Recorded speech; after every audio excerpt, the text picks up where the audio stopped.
नमस्कार विद्यार्थी आणि पालक मित्रांनो, मी अंकुश पाटील श्री छत्रपती अकॅडमी पुणेमध्ये आपलं मनपूर्वक स्वागत करतो।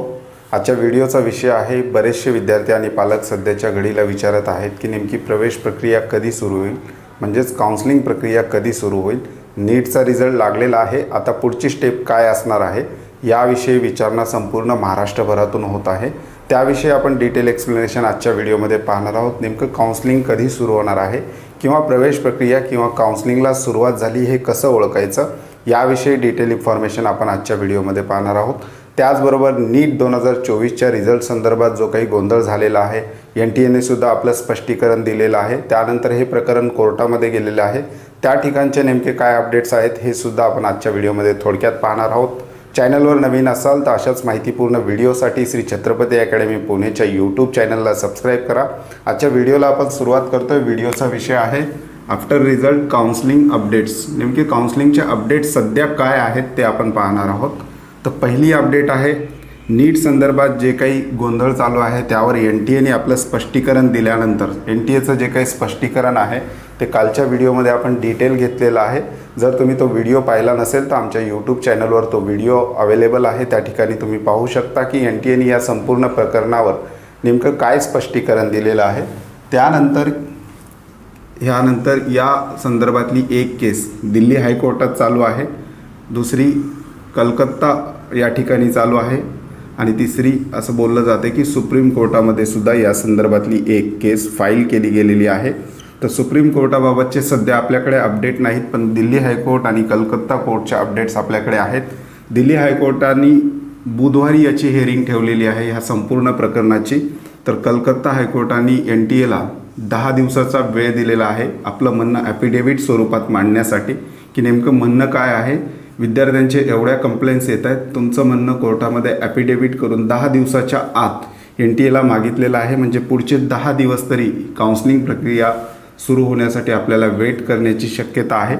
त्याच्यानंतर कलकत्ता हायकोर्टाने आणखी एक इन्स्ट्रक्शन दिलेलं आहे, काउन्सिलिंग ऑथॉरिटी म्हणजे जे काही काउन्सिलिंग ऑथॉरिटी आहे त्यांना इन्स्ट्रक्शन दिलेलं आहे की हे संपूर्ण प्रकरण कोर्टातलं किंवा NTAचं ॲफिडेव्हिट येईपर्यंत कुठल्याही काउन्सिलिंग ऑथॉरिटीने आपल्या प्रवेश प्रक्रिया चालू करू नये किंवा कोणत्याही विद्यार्थ्याला त्या ठिकाणी ॲडमिशन देण्यात येऊ नये, अशा प्रकारच्या सूचना दिल्याची बातमी सध्या आपल्याकडे आहे। त्याच्यानंतर आणखी काही महत्त्वाचे अपडेट्स या 4-5 दिवसामध्ये आलेले आहेत, ते काय आहेत ते सुद्धा पाहूयात।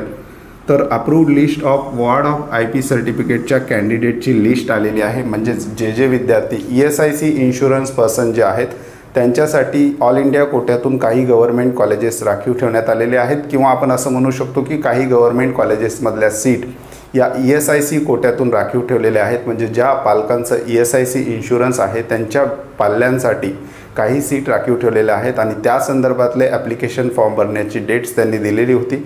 ज्या विद्यार्थ्यांनी ESIC कोट्याच्या वॉर्ड ऑफ IP सर्टिफिकेटसाठी अप्लाय केलेलं होतं अशा संपूर्ण विद्यार्थ्यांमधून अप्रूव्ड जे कॅन्डिडेट झालेले आहेत, ज्या विद्यार्थ्यांची संपूर्ण प्रोसेस कंप्लीट झालेली आहे, अशा विद्यार्थ्यांची लिस्ट आता प्रकाशित झालेली आहे।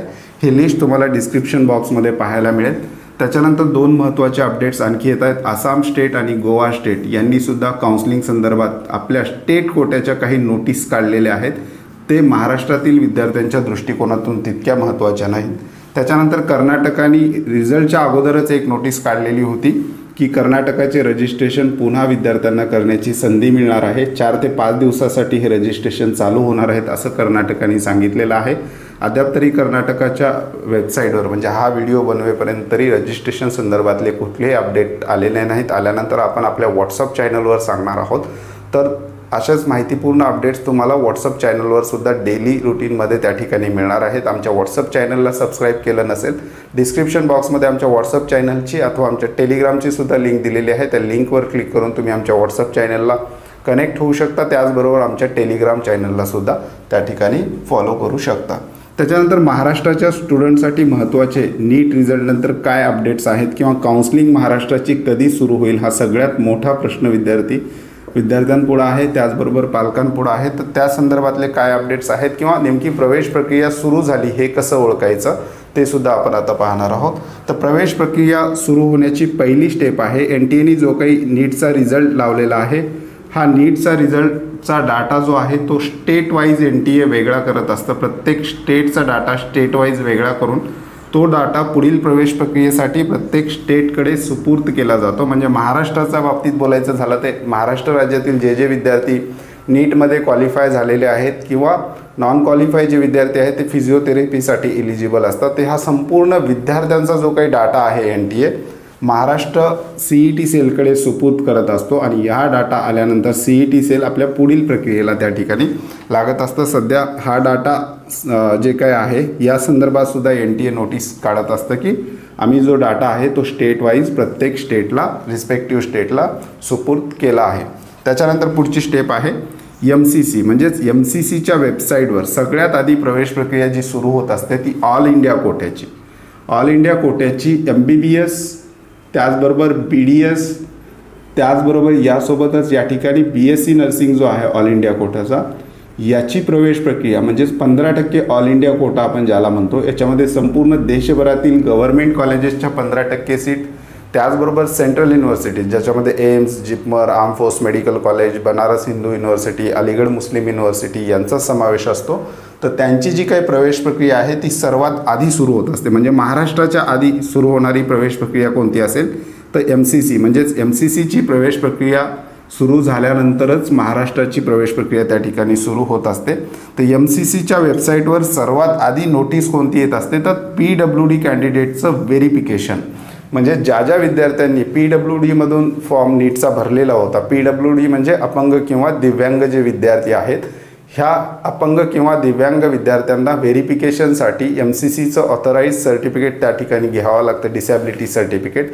आणि यांना व्हेरिफिकेशनसाठी वेगवेगळे सेंटर दिले जातात. विशेषतः महाराष्ट्र राज्यातील विद्यार्थ्यांसाठी कोणते सेंटर आहेत तर जे हॉस्पिटल किंवा एम्स या ठिकाणी जाऊन विद्यार्थ्यांना आपलं व्हेरिफिकेशन करून घ्यावं लागतं. आणि या विद्यार्थ्यांना जवळपास 6 ते 10 दिवसाचा वेळ दिला जातो PWD कॅन्डिडेटला त्या ठिकाणी व्हेरिफिकेशन करून MCCच्या वेबसाईटला अप्रूव्ह असणारं सर्टिफिकेट मिळवण्यासाठी. तर पहिली जी नोटीस आहे काउन्सिलिंग सुरू झाली हे कसं ओळखायचं तर MCCच्या वेबसाईटवर जाऊन पाहायचं आहे की PWDच्या विद्यार्थ्यांसाठी काही नोटीस आलेली आहे का. तशा प्रकारची नोटीस आली असेल तर आपण म्हणू शकतो की 2024च्या ॲडमिशन प्रक्रिया सुरू झालेल्या आहेत. अद्याप तरी MCCच्या वेबसाईटवर असली कुठेही नोटीस आलेली आपल्याला पाहायला मिळत नाही. त्याच्यानंतर पुढची स्टेप आहे MCCचं इन्फॉर्मेशन ब्रोशर. म्हणजेच MCC ऑल इंडिया कोट्याचं इन्फॉर्मेशन ब्रोशर येत असतं. त्यामध्ये ऑल इंडिया कोट्याच्या काउन्सिलिंगचे रूल्स, त्याचबरोबर फॉर्म कसा भरायचा, फॉर्मला फीस किती लागणार आहे, पुढील प्रक्रिया कशी असणार आहे या संदर्भातलं डिटेल इन्फॉर्मेशन ब्रोशर MCCच्या वेबसाईटवर येत असतं. आणि त्याच्यामध्ये काउन्सिलिंगचं शेड्यूल दिलेलं असतं, ऑल इंडिया कोट्याचं काउन्सिलिंगचं शेड्यूल दिलेलं असतं. आणि त्याचबरोबर MCCद्वारे स्टेटला सुद्धा काही सूचना केलेल्या असतात की स्टेट कोट्याच्या काउन्सिलिंग प्रक्रियेचं शेड्यूल कशा प्रकारे असायला पाहिजे. MCCला फॉलो करतच स्टेटच्या काउन्सिलिंग प्रक्रियेचं शेड्यूल येत असतं. म्हणजेच आपण मागच्या वर्षी किंवा मागच्या 2 वर्षाचा जर अभ्यास केला तर MCCचा कंप्लीट एक राऊंड झाल्यानंतर स्टेटच्या राऊंडला सुरुवात त्या ठिकाणी होत होतं. म्हणजेच MCCला आपल्याला काउन्सिलिंग प्रक्रियेमध्ये पुढे जाऊ द्यायचं असतं आणि त्या शेड्यूलला फॉलो करत स्टेट आपल्या काउन्सिलिंग प्रक्रियेचे शेड्यूल ठरवत असतात. त्यामुळे MCCचं जे शेड्यूल आहे ते आल्यानंतरच महाराष्ट्रातील प्रवेश प्रक्रिया सुरू होण्याची दाट शक्यता आहे. सध्या तरी MCCचं कुठलंही शेड्यूल आलेलं नाही आणि MCCचं पहिलं काम आहे PWD कॅन्डिडेटच्या व्हेरिफिकेशनची नोटीस काढणं. त्याच्यानंतर आपण आता पुढचा पॉईंट आहे आफ्टर 1 राऊंड ऑफ MCC. म्हणजेच एक राऊंड MCCचा झाल्यानंतर महाराष्ट्र स्टेट काउन्सिलिंग प्रक्रियेला सुरुवात होणार आहे CET सेलच्या वेबसाईटवर. CET सेल ही महाराष्ट्राची प्रवेश प्रक्रिया कंडक्ट करणारी एक संस्था आहे महाराष्ट्र शासनाची. आणि या वेबसाईटवरून महाराष्ट्र राज्यातील जे काही गव्हर्मेंट कॉलेज आहेत त्याचबरोबर सेमी गव्हर्मेंट कॉलेजेस आहेत यांच्या प्रवेश प्रक्रिया CET सेलच्या वेबसाईटवरून होत असतात. तर काउन्सिलिंग सुरू झाली हे कसं ओळखायचं तर MCC आपण जर गुगलला सर्च केलं तर MCCच्या वेबसाईटवर त्या ठिकाणी जायचं आहे. त्या ठिकाणी PWD संदर्भातील विद्यार्थ्यांसाठी काही नोटीस आली का चेक करायचं. ती जर नोटीस आली तर आपण म्हणू शकतो की MCC ऑल इंडिया कोट्याची जी काही काउन्सिलिंग प्रक्रिया आहे 2024ची ती सुरुवात झालेली आहे. आता हे सगळं प्रकरण आता कोर्टांमध्ये असल्यामुळं या ठिकाणचे निर्णयसुद्धा काउन्सिलिंग प्रक्रियेच्या शेड्यूलला अफेक्ट करू शकतात. या ठिकाणी कशा प्रकारे निर्णय देतात जसं कलकत्ता हायकोर्टनी सांगितलेलं आहे की काउन्सिलिंग ऑथॉरिटीला की कुठल्याही विद्यार्थ्यांना ॲफिडेविट म्हणजे 10 दिवसाचा वेळ दिलेला आहे NTAला, तो सबमिट केल्याशिवाय कुठल्याही विद्यार्थ्यांना ॲडमिशन प्रक्रिया द्यायची नाही, अशा प्रकारच्या बातम्या आहेत. जर असं असेल तर NTA त्या ठिकाणी वेळ लागत असेल तर कदाचित काउन्सिलिंग शेड्यूल यायला थोडासा उशीर होऊ शकतो.